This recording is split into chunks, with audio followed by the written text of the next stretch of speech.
Hello my dear students, আজ আমরা শুরু করব ক্লাস 9-এর জীবন সংগঠনের স্তর অর্থাৎ 2 নম্বর যে চ্যাপ্টারটা আছে।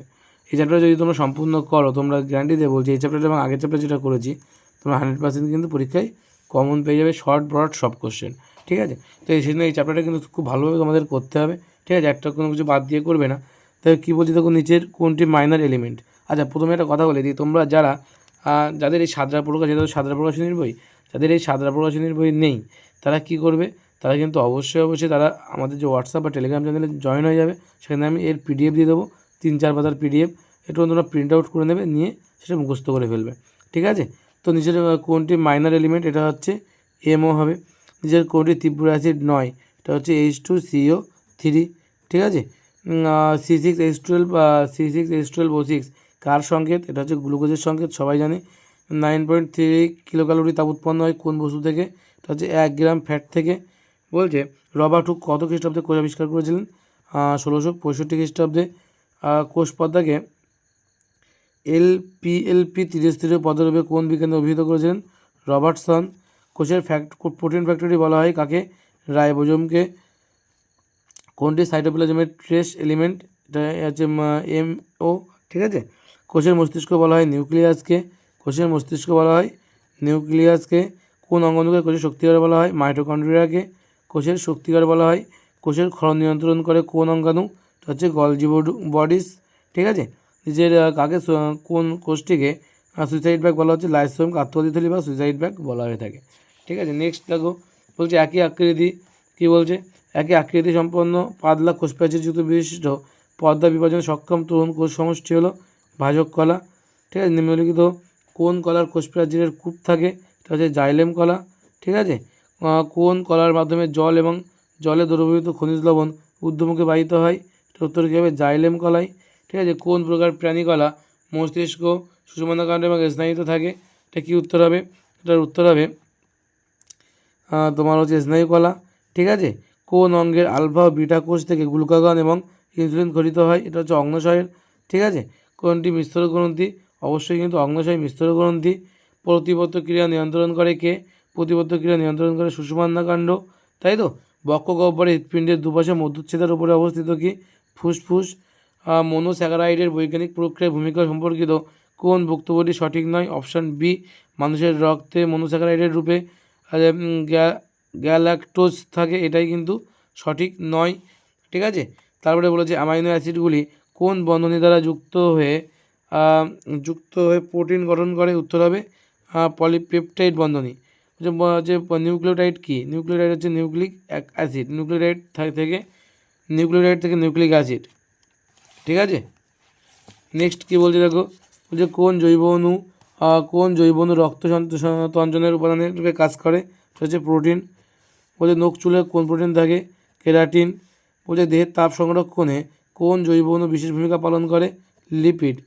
বলছে মেলানিন রঞ্জক ও থাইরক্সিন হরমোনের উৎস কি? টাইরোসিন নামক অ্যামাইনো অ্যাসিড। ঠিক আছে? আর লিনোলোনিক অ্যাসিড এবং অ্যারোকিনোনিক অ্যাসিড হলো এটা কি? অপরিহার্য fatty acid. Adenine, thymine, cytosine এবং ইউরাসিলের মধ্যে বিষাদৃশ্য ক্ষারক কোনটি? ইউরাসিল। 1 গ্রাম ফ্যাট থেকে 9.3 কিলোক্যালোরি তাপশক্তি উৎপন্ন হয়। এই প্রশ্নটা কিন্তু ঘুরিয়ে দিয়েছিল প্রথম কোশ্চেন দিকে। লিপিড সম্পর্কিত নিচের কোন তথ্যটি সঠিক নয়? যে অ্যাসিড এবং ক্ষারের ভারসাম্য রক্ষা করে।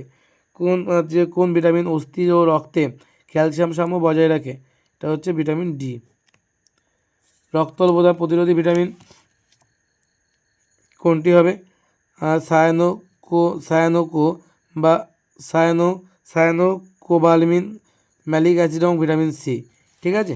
নেক্সট কী বলছি দেখো, নিম্নের কোন ভিটামিনটি বা ভিটামিনের অভাবে রক্তক্ষরণ বন্ধ হয় না? এটা কী হবে? Vitamin K. নিম্নের কোন ভিটামিন মানবদেহে রক্তক্ষরণ হ্রাস করে, লোহিত রক্তকণিকা অনুচক্রিয়াকরণ করে? Vitamin C. ঠিক আছে? মানবদেহে অ্যান্টি অক্সিডেন্ট ভিটামিন কোনটি? Vitamin A, E, C. মৌলটি হৃৎপিণ্ডের সংকোচন নিয়ন্ত্রণ করে, স্নায়ুকে উদ্দীপিত করে এবং রক্তের অম্লতা এবং ক্ষারত্ব নিয়ন্ত্রণ করে। মৌলটির নাম কি? ক্যালসিয়াম। নিজের কোন অঙ্গাণুটি পর্দাবৃত নয়? এটা হচ্ছে সেন্ট্রিওল। ক্লোরোপ্লাস্টের কোথায় ক্লোরোফিল থাকে? গ্রানায়। বলছে সেল প্লেট গঠনের অংশ নেয় কোনটি? Golgi bodies. তারপর যে প্রাণী কোষে বিভাজিত হতে পারে না যে অঙ্গাণুটির অনুপস্থিতির জন্য সেটি কি, সেটা হচ্ছে সেন্ট্রিওল। সাইটোস্কেলেটন গঠনের অংশ নেয় কোনটি, মাইক্রোটিউবিউল। নিম্নলিখিত কোন কোষে পর্দা ঘেরা কোষ অঙ্গাণু থাকে না, হচ্ছে ব্যাকটেরিয়া। ক্রিস্টি এবং অক্সিজম কোন অঙ্গাণুর গঠনগত বৈশিষ্ট্য, এটা হচ্ছে মাইটোকন্ড্রিয়া। তারপরে দেখো নেক্সট কী বলেছে, গ্রানা এবং স্ট্রোমা কোন কোষাঙ্গাণুর গঠনগত বৈশিষ্ট্য, ক্লোরোপ্লাস্টিড। খাদ্য উৎপাদন, সঞ্চয় এবং পরিবহন কোন উদ্ভিদ কলার প্রধান কাজ, প্যারেনকাইমা। দৃঢ়তা প্রদান করা কোন উদ্ভিদ কলার প্রধান কাজ, এটা হচ্ছে স্ক্লেরেনকাইমা। নিজের কোনটি স্ক্লেরেনকাইমা কলার কাজ নয়, এটা হচ্ছে কোষ বিভাজনে অংশ নেওয়া। কোন উদ্ভিদ কোষ প্রাচীরের কৌণিক স্থূলীকরণ দেখা যায়, স্ক্লেরেনকাইমা। কোন উদ্ভিদ কলার কোষ প্রাচীরের লিগানিন দেখা যায়, স্ক্লেরেনকাইমা। নিচের কোনটি প্যারেনকাইমা কলার প্রকারভেদ নয়, এটা হচ্ছে ক্লোরেনকাইমা। এটা বলে স্ক্লেরাইট কোষও হতে পারে কিন্তু, হ্যাঁ একটু সংশয় আছে এই কোশ্চেনটা। নিজের কোন সজীব কোষে নিউক্লিয়াস থাকে না, সিবনলে। ক্যালাসপ্যাড কোন উদ্ভিদের কলার বৈশিষ্ট্য, এটা হচ্ছে সিবনল। তারপরে দেখো এই পরের যে প্রশ্নগুলো সেগুলো না আমি আমার একটা খাতা আছে, আমি খাতায় লিখেছি, তোমরা এখান থেকে দেখে নেবে, ঠিক আছে। তার কারণ বলছি, কারণ হচ্ছে এখানে উত্তর লেখার একদমই জায়গা নেই, ঠিক আছে, এই পাতায়। তো দেখো প্রথমে যেটা বলেছে যে ডিএনএর পুরো নাম কী, প্রথম কোশ্চেন কী দিয়েছে দেখো ভালো করে দেখে নাও। প্রথম কোশ্চেন দিয়েছে যে ডিএনএর পুরো নাম কী, উত্তর হবে deoxy ribo nucleic acid. Nucleic acid. তোমরা পারলে বইতে উত্তর লিখে নিও, কিন্তু এখানে উত্তর লেখার মতো জায়গা নেই, তাই না। তারপর 2 নম্বর বলেছে ভিটামিন এর অভাবে কী রোগ হয়, উত্তর হবে রাতকানা রোগ হয়, ঠিক আছে। উত্তর কী হবে, রাতকানা রোগ হয়। আশা করি বুঝতে পেরেছো। তারপর দেখো নেক্সট বলেছে কি ভিটামিন সি এর একটি রাসায়নিক নাম, তো ভিটামিন সি এর রাসায়নিক নাম হচ্ছে অ্যাসকর্বিক অ্যাসিড। কী বলছে, অ্যাসকর্বিক অ্যাসিড। কোন খনিজের অভাবে গলগণ্ড রোগ হয়, আয়োডিন। আয়োডিনের অভাবে কিন্তু গলগণ্ড রোগ হয়, তাই তো। তারপরে দেখো কী বলেছে, তারপরে কোশ্চেন যেটা বলেছে সেটা দেখে নাও একটুখানি।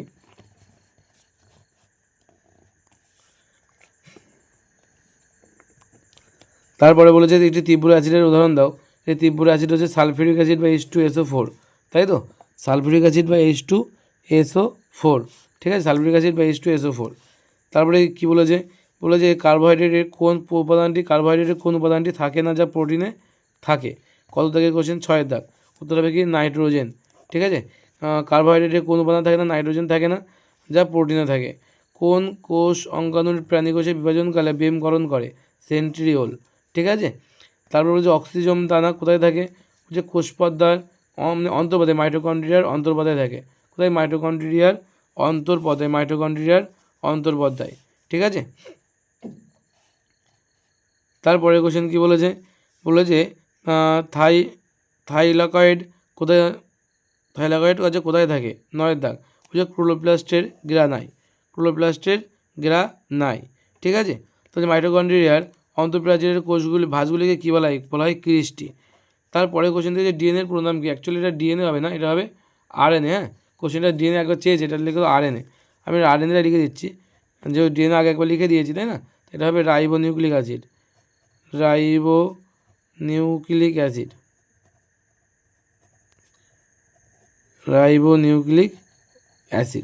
ঠিক আছে, রাইবোনিউক্লিক অ্যাসিড। তারপরে বলেছে স্থায়ী কলা কাকে বলা হয়, বলছে যে কলার কোষগুলি বিভাজনে অক্ষম এবং নির্দিষ্ট কাজ সম্পন্ন করে তাকে বলা হচ্ছে স্থায়ী কলা। যে কলার কোষগুলি বিভাজনে অক্ষম এবং নির্দিষ্ট কাজ সম্পন্ন করে তাকে বলা হচ্ছে স্থায়ী কলা। নেক্সট কোশ্চেন কী বলছে দেখো, নেক্সট কোশ্চেন কী বলছে, বলছে যে ক্যাম্বিয়াম কোথায় থাকে। উত্তর কী হবে, ক্যাম্বিয়াম কোথায় থাকে, উত্তর হবে নালিকা ব্যান্ডিলে, ঠিক আছে। ব্যান্ডিল মান বয়াকার হবে, নালিকা ব্যান্ডিলে। বলছে সার্কোলেমা কি, সার্কোলেমা বলছে পেশিকোষের আবরণী, কি পেশিকোষের আবরণী। আশা করি বোঝা যাচ্ছে। তো বলছে নিউরিলেমা কি, নিউরিলেমা হচ্ছে বলছে স্নায়ুকোষের, তবে লেখা আছে স্নায়ুকোষের অ্যাক্সনের উপরের আবরণী। কি বলছে, স্নায়ুকোষের অ্যাক্সনের উপরের আবরণী, ঠিক আছে। 16 দাগের কোশ্চেন, স্নায়ুকলা কোথায় থাকে, এখানে স্নায়ুকলা বলছে মস্তিষ্ক এবং সুষুম্না কাণ্ডে থাকে। কোথায় থাকে, মস্তিষ্ক এবং সুষুম্না কাণ্ডে থাকে, 16 দাগ, মস্তিষ্ক এবং সুষুম্না কাণ্ডে থাকে। তারপরে তাকে বলেছে যে কোন অঙ্গের মাধ্যমে দেহ থেকে কার্বন ডাই অক্সাইড ও জলীয় বাষ্প নির্গত হয়, উত্তর কী হবে? ফুসফুস। ঠিক আছে, উত্তর কী হবে? ফুসফুস। টেস্টোস্টেরন হরমোন, তারপরে কোশ্চেন কী বলেছে, টেস্টোস্টেরন হরমোন কোন অঙ্গ থেকে ক্ষরিত হয়? টেস্টোস্টেরন হরমোন কোন অঙ্গ থেকে ক্ষরিত হয়? এটা হচ্ছে শুক্রাশয় থেকে। ঠিক আছে, তারপরে বলেছে যে ত্বক কোথায় থাকে? দেহের উপরিভাগে, দেহের আবরণী বা উপরিভাগে থাকে, তাই তো? ত্বক কোথায় থাকে? দেহের উপরিভাগে। তারপর বলেছে পিত্তরস কোন অঙ্গ ক্ষরণ করে? পিত্তরস কোন অঙ্গ ক্ষরণ করে? যকৃৎ থেকে ক্ষরিত হয়। কোথা থেকে? যকৃৎ থেকে ক্ষরিত হয়, তাই তো? যকৃৎ থেকে কিন্তু পিত্তরস ক্ষরিত হয়। বুদ্ধি নিয়ন্ত্রণ করে কোন অঙ্গ? এটা হচ্ছে মস্তিষ্ক বা গুরু মস্তিষ্ক। ঠিক আছে, মস্তিষ্ক বলতে পারো বা গুরু মস্তিষ্ক বলতে পারো। ঠিক আছে, গুরু মস্তিষ্ক বললে বেশি ভালো হয়, গুরু মস্তিষ্ক বলো। ঠিক আছে, তারপরে দেখো শূন্যস্থান দিয়েছে। শূন্যস্থানে কী দিয়েছে দেখে নাও। বলছে শূন্যস্থানে কী বলছে দেখো, কোশ্চেনগুলো পরপর দেখে নাও। যে গুয়ানিনের সঙ্গে সাইটোসিন ড্যাশটি হাইড্রোজেন বন্ধনে যুক্ত, উত্তর হবে 3টি, তাই তো? প্রথমটা হচ্ছে 3টি অ্যান্সার। তারপরে দেখো কী উত্তর দিয়েছে, বলেছে যে লিউসিন, তাই তো? লিউসিন একটি ড্যাশ অ্যামাইনো অ্যাসিড, লিউসিন একটি অপরিহার্য অ্যামাইনো অ্যাসিড। ঠিক আছে, বলছে আরএনএতে ড্যাশ শর্করা থাকে, এটা হচ্ছে রাইবোজ শর্করা থাকে। ঠিক আছে, আর রিকেট রোগ হয় ড্যাশের অভাবে, ভিটামিন ডি এর অভাবে, তাই তো? তারপরে দেখো কী বলেছে, ভিটামিন ডি এর অভাবে। তারপরে দেখো বলেছে যে ড্যাশ কোষের শক্তিঘর, উত্তর হবে মাইটোকন্ড্রিয়া হচ্ছে কোষের শক্তিঘর। বলছে কোষের মস্তিষ্ক হলো ড্যাশ, নিউক্লিয়াস কোষের মস্তিষ্ক। তারপরে বলেছে যে ড্যাশকে কোষের প্রোটিন ফ্যাক্টরি বলা হয়, রাইবোজোমকে কোষের প্রোটিন ফ্যাক্টরি বলা হয়। রঙিন প্লাস্টিডের ড্যাশ বলে, ক্রোমোপ্লাস্টিড বলে। কি বলে? ক্রোমোপ্লাস্টিড। ড্যাশকে সুইসাইড ব্যাগ বলা হয়, লাইসোসোমকে সুইসাইড ব্যাগ বলা হয়। ক্রোমোজোম ড্যাশ সৃষ্টি হয় ড্যাশ থেকে, কী হবে? ক্রোমাটিন জালিকা থেকে। কোথা থেকে? ক্রোমাটিন জালিকা থেকে। বলছে দৃঢ়তা প্রদান করা ড্যাশ কলার প্রধান কাজ, স্ক্লেরেন কাইমা। স্ক্লেরেন কাইমা কী বলছে? দৃঢ়তা প্রদান করা স্ক্লেরেন কাইমা কলার প্রধান কাজ। গুপ্তবীজ উদ্ভিদের নালিকা ব্যান্ডেলে ড্যাশ থাকে, কী হবে? ক্যাম্বিয়াম। কী থাকে? ক্যাম্বিয়াম থাকে, তাই তো? তারপরে বলেছে 13 দাগের কোশ্চেন যে স্ক্লেরেন কাইমা কলার কোষ প্রাচীরে ড্যাশ থাকে, কী থাকে? লিগনিন। কী থাকে? লিগনিন। ঠিক আছে, তারপরে দেখো কী বলেছে, লিগনিন হলো কোশ্চেন নাম্বার 13 হয়েছে, তাই তো? 14 দাগের কী কোশ্চেনে কী বলেছে, ড্যাশ কলার পরিণত কোষে প্রোটোপ্লাজম থাকে, তাই তো? 14 দাগের কোশ্চেন কী বলেছে, প্যারেনকাইমা কলার পরিণত কোষে প্রোটোপ্লাজম থাকে। ড্যাশ কোষ জীর্ণ রক্তকোষকে বিনষ্ট করে, ঠিক আছে? এটা কী হবে? লাইসোজোম। ঠিক আছে, দেহে লবণ এবং জলের ভারসাম্যতা ড্যাশ বজায় রাখে, এটা হচ্ছে বৃক্ক। কে বজায় রাখে? বৃক্ক, তাই তো? কে বজায় রাখে? বৃক্ক। তারপরে 17 দাগের কোশ্চেন কী বলছে, ডিম্বাশয় ড্যাশ হরমোন ক্ষরণ করে। ডিম্বাশয় ড্যাশ হরমোন ক্ষরণ করে, এটা হচ্ছে প্রোজেস্টেরন হবে। ঠিক আছে, ইস্ট্রোজেন বা প্রোজেস্টেরন।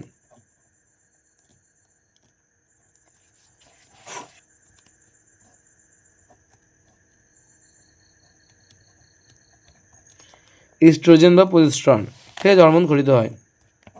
ভুল করে ডিম্বাশয় লিখে ফেলেছে। ঠিক আছে, তারপরে দেখো বলেছে মস্তিষ্ক ড্যাশের মধ্যে সুরক্ষিত থাকে, করোটির মধ্যে। কোথায় থাকে? করোটির মধ্যে। ঠিক আছে, কোথায় থেকে সুরক্ষিত থাকে? উত্তর হবে করোটির মধ্যে। তারপরে বলেছে ড্যাশ প্রাণীদেহের ভারসাম্য বজায় রাখে, উত্তর কী হবে দেখে নাও। কী বলছে তারপরের কোশ্চেন, ড্যাশ প্রাণীদের ভারসাম্য বজায় রাখে, উত্তর হবে পেশি বা লঘু মস্তিষ্ক। ঠিক আছে, লঘু মস্তিষ্ক দেবে, এটাই বেটার। ঠিক আছে, তারপর বলে যে ফ্লোয়েমের মৃত উপাদান হলো ফ্লোয়েম তন্তু। কী বলা হবে? ফ্লোয়েম তন্তু। জাইলেমের সজীব উপাদান কি? Xylem parenchyma. কি? Xylem parenchyma. তারপরে কী আছে যে উদ্ভিদের জল পরিবহনকারী কলাটি হলো জাইলেম কলা। ঠিক আছে, তারপরে বলছে ক্লোরোপ্লাস্ট প্যারেনকাইমা হলো, এটা হচ্ছে ক্লোরেনকাইমা। ঠিক আছে, ক্লোরোপ্লাস্ট প্যারেনকাইমা হলো ক্লোরেনকাইমা। ক্লোরেনকাইমা কলার কোষের প্রাচীরে ড্যাশ থেকে লিগনিন থাকে। ঠিক আছে, এই ছিল আমাদের শূন্যস্থান। এবার সত্য মিথ্যাগুলো দেখে নাও। সত্য মিথ্যাগুলো কী বলছে, বলছে অ্যাসিড ক্ষারকের সঙ্গে বিক্রিয়া করে লবণ ও জল উৎপন্ন করে, এটা সত্য। আমাদের দেহের মোট শক্তির 70% শর্করা থেকে আছে, এটা সত্য। 1932 সালে নল এবং রুস্কা ইলেকট্রনের অনুপাত আবিষ্কার করেছিলেন, সত্য। তারপরে বলেছে সিঙ্গার নকলসান কোষ পদার্থ তরল মোজাইক নকশা আবিষ্কার করেন, সত্য। অ্যামাইলোপ্লাস্টে প্রোটিন সঞ্চিত থাকে, এটা হচ্ছে মিথ্যা। মাইটোকন্ড্রিয়ার অন্তর্গত ক্রিস্টে থাকে, এটা সত্য। ভাজক কলার গৌণ কোষ প্রাচীর স্তরে অনুপস্থিত, এটা সত্য। স্থায়ী কলার কোষগুলির মধ্যে ভ্যাকুয়াল থাকে না, মিথ্যা। প্যারেনকাইমা কলার কোষগুলি সজীব হয়, সত্য। যোগ কলা মিউকাস হরমোন উৎসেচক ক্ষরণ করে, মিথ্যা। সমষ্টিকে অঙ্গ বলা হয়, এটা সত্য। সূচমান্ডকাণ্ডে প্রতিবর্ত ক্রিয়া নিয়ন্ত্রণ করে, সত্য। হৃৎপিণ্ড রক্তচাপ নিয়ন্ত্রণে বিশেষ ভূমিকা পালন করে, সত্য। প্লিয়া দেহ থেকে কামরক্ত জলীয় বাষ্প নির্গত করে, মিথ্যা। যকৃৎ দেহে জল ও লবণের সাম্যতা বজায় রাখে, এটা হচ্ছে মিথ্যা। এটা হচ্ছে বৃক্ষ হবে। রেনকাইমা কলা উদ্ভিদকে জলে ভাসতে সাহায্য করে, এটা হচ্ছে সত্য। বলছে উদ্ভিদ বর্জ্যপদার্থ পূর্ণ প্যারেনকাইমাকে ক্লোরেনকাইমা বলা হয়, এটা হচ্ছে মিথ্যা। আর প্যারেনকাইমা কলায় কৌণিক স্থূলতা দেখা যায়, সত্য। স্ক্লেরাইড এক প্রকার স্ক্লেনকাইমা, এটাও সত্য। ফ্লোয়েমের মৃত উপাদানটি হলো বাস্টতন্তু, এটা হচ্ছে মিথ্যা। যখন প্যারেনকাইমা কোষগুলি লম্বাটে এবং স্থূল প্রাচীরযুক্ত তখন তাকে পোরসেনকাইমা বলা, এটা হচ্ছে সত্য। ঠিক আছে। তারপরে বলেছে যে প্রথম জোটটির সম্পর্কে বুঝে দ্বিতীয় জোটটি পূরণ করতে বলছে। তা কী হবে দেখো, বলছে সেলুলোজ পলিস্যাকারাইড। তারপরে বলেছে কি যে র্যাপনোজ, এটা কী হবে, এটা কিন্তু হবে ট্রাইস্যাকারাইড। কী হবে, ট্রাইস্যাকারাইড।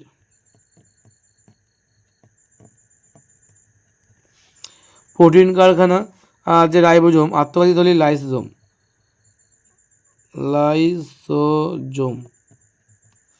যোগকলা অ্যাডিপোজ পেশিকলা, এটা কী হবে, হৃৎপেশি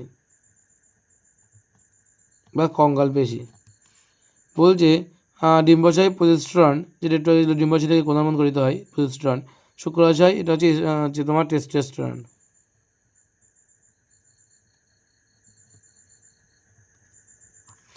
পেপটিক কোষ পেপসিন, অক্সিনটিক কোষ, এটা কী হবে, HCl। ঠিক আছে। তারপরে দেখো বিষাদৃশ্যরা লিখতে বলছে হিস্টিডিন, ভ্যালিন, মিথিওনিন আর লিউচিন। হিস্টিডিনটা আলাদা, যে অ্যামাইলোপ্লাস্ট, এলাইওপ্লাস্ট, রোডোপ্লাস্ট এবং প্রোটিনোপ্লাস্ট, এটা হচ্ছে রোডোপ্লাস্ট আলাদা। তৃণস্থি, অস্থি, রক্ত, স্নায়ু আলাদা হবে। স্নায়ু, মস্তিষ্ক, সুষুম্নাকাণ্ড, যকৃৎ আলাদা। অন্তর্গত বিষয়টি খুঁজে বার করো। গলজি বস্তু, মাইক্রোভেসিকল, সিস্টারোনিয়ার ভ্যাকুয়াল, এই তিনটে হচ্ছে গলজি বস্তুর অন্তর্গত। অগ্নাশয়, পাকস্থলী, প্রষ্টতন্ত্র, যকৃৎ সবই প্রষ্টতন্ত্রের অন্তর্গত। NH SO4, এটা কী হবে, এটা হবে বাইলবন, এটা হবে বিদ্যাগ। বলছে ল্যাকটোজ কী হবে, ডির দাগ, দ্বিশর্করা। বললো যে নাইট্রোজেন বেস হবে এর দাগ, পিউরিন। তারপর যে রিকেট কী হবে, রিকেট হবে ভিটামিন আর ডি, সির দাগ। ঠিক আছে। তারপরে 2 নম্বর সঙ্গে বলছে ম্যাগনেসিয়াম পেকটেট, এটা কী হবে, এটা হবে সির দাগ, মধ্যপদ্মা। তারপরে বলছে কোষের মস্তিষ্ক, এটা হচ্ছে নিউক্লিয়াস, ইর দাগ, তাই তো। তারপরে বলছে অক্সিজোম, এটা হচ্ছে এর দাগ, মাইটোকন্ড্রিয়া। আর টেস্টোস্টেরন, এটা হবে টেস্টোস্টেরনটা কী হবে, টেস্টোস্টেরন হবে হচ্ছে মসৃণ ER। ঠিক আছে। 3 নম্বর ছক ট্র্যাকিডটা কী হবে বলছে, ট্র্যাকিড হবে জাইলেম। পেশি গঠন, এটা হবে পেশি কলা। রক্ত অবশ্যই যোগ কলা, তাই না। ত্বক অবশ্যই কী হবে, ত্বক কিন্তু অবশ্যই আমাদের আবরণী কলা। লাস্ট ছক আমাদের বলছে প্রশ্বাস ও নিঃশ্বাস, এটা কিন্তু আমাদের ফুসফুসের কাজ, তাই না। অর্নিথিন চক্র, এটা হচ্ছে যকৃৎ। প্রতিবর্ত ক্রিয়া, এটা হচ্ছে সুষুম্নাকাণ্ড। আর মিশ্র গ্রন্থি, অগ্নাশয়, এটা এর দাগ। এই ছিল আমাদের সমস্ত MCQগুলো করলাম। ঠিক আছে। MCQ ছিল 1 নম্বরের যা প্রশ্ন ছিল সবটাই রেডি করলাম। এবার আমাদের যেটা দরকার, এখান থেকে আমরা বলবো 2 নম্বর এবং 3 নম্বরের কোন কোন কোশ্চেনগুলো একটু ইম্পর্টেন্ট বেশি, তোমাদের সুবিধার্থে একটু দাগিয়ে দিই। ঠিক আছে। তো দেখে নাও, নিউক্লিয়াসের প্রধান কাজ কি, মাইটোকন্ড্রিয়া ধাত্র কি, কোষ প্রাচীরের কাজ। প্যারাগ্রাম করার দুটো বৈশিষ্ট্য, কার্টুইল, এগুলো সবই ইম্পর্টেন্ট। কার্টুইল মডেল কি, জাইলেম কলার উপাদানগুলি কী কী, আচ্ছা আবরণী কলা কোথায় দেখা যায়, পেশি কলার দুটো কাজ, তারপরে প্লিহার দুটো কাজ পড়তে পারো। আর প্রথম দিক থেকে কী বলবে, পেরিমাইটোকন্ড্রিয়াল স্পেস কাকে বলে, আর পড়বে তোমরা আমার, আচ্ছা এটা পড়বে প্রাইমারিয়াল ইউট্রিকাল, ঠিক আছে, খুব ভালো প্রশ্ন এটা। আচ্ছা, তারপরে দেখো বলেছে যে বড় কোশ্চেন, জৈব অজৈব থাকে জীবদের জলে, আচ্ছা জীবদের জলের ভূমিকাটা খুব গুরুত্বপূর্ণ, ঠিক আছে। ডিএনএ আরএনএর মধ্যে পার্থক্যটা ইম্পর্টেন্ট খুব। প্রোক্যারিওটিক আর ইউক্যারিওটিক কোষের মধ্যে পার্থক্য, উদ্ভিদ কোষ প্রাণী কোষের পার্থক্য, মাইটোকন্ড্রিয়ার গঠনটা আসতে পারে পরীক্ষায়, নিউক্লিয়াস তো আসতেই পারে, তো মারাত্মক ইম্পর্টেন্ট। স্নায়ু করার বৈশিষ্ট্য করবে, যোগ করার বৈশিষ্ট্য করবে, এদের প্যারেনকাইমা কোলেনকাইমার পার্থক্যটা করো, হ্যাঁ বৈশিষ্ট্য করার সাথে সাথে পার্থক্যটাও করো। স্থায়ী কলার বৈশিষ্ট্য কাজ, ভাজক কলারও বৈশিষ্ট্য কাজ। আর এখান থেকে যেটা করবে সেটা হচ্ছে অগ্নাশয়ের অবস্থান আর ভূমিকা, আর সুষুম্নাকারের অবস্থান এবং ভূমিকা। এই কোশ্চেনগুলো কিন্তু এখান থেকে তোমরা রেডি করবে, ঠিক আছে। তো এটা গেলো প্রথম দ্বিতীয় চ্যাপ্টার। দ্বিতীয় চ্যাপ্টারে কিছু ইম্পর্টেন্ট কোশ্চেন দেখিয়ে দিলাম, সঙ্গে এমসিকিউগুলো করে দিলাম। তোমরা এই কোশ্চেনগুলো যদি রেডি করো, তোমাদের জীবনবিজ্ঞানে কিন্তু যথেষ্ট ভালো নাম্বার চলে আসবে পরীক্ষায়। তোমরা এখনও যারা আমাদের হোয়াটসঅ্যাপ চ্যানেলে যুক্ত নেই, তারা অবশ্যই আমাদের হোয়াটসঅ্যাপ চ্যানেলে যুক্ত হয়ে যাবে। আমাদের টেলিগ্রাম চ্যানেলেও কিন্তু তোমরা যুক্ত হয়ে যেতে পারো। এখনও যারা আমার চ্যানেলটি সাবস্ক্রাইব করোনি, লাইক করোনি, কমেন্ট করোনি, তারা কিন্তু অবশ্যই এগুলো করে দেবে। তোমাদের এক একটা কমেন্ট, তোমাদের এক একটা সাবস্ক্রাইব কিন্তু আমাদেরকে অনেক মোটিভেট করে ভিডিও করার জন্য, তোমাদের জন্য ভিডিও করার জন্য, ঠিক আছে। তো চলো আর বেশি কথা বলবো না, গুড নাইট সবাইকে। তো এখন যারা সাবস্ক্রাইব করেন বন্ধুদের শেয়ার করুন, অবশ্যই করে দিও, যাতে সেও জানতে পারে তোমাদের জন্য কোন কোনগুলো ইম্পর্টেন্ট, ঠিক আছে। নিজে জানো, অন্যকেও জানাও, সেটা তোমার একটা কর্তব্য। শুধু নিজে পাস করলে তবে অন্যকেও পাস করানোর, বন্ধুদেরও পাস করানো, তাই তো নিজেকে নিতে হয় মাঝে মাঝে, তাই তো। তো চলো আজ এই পর্যন্ত থাক।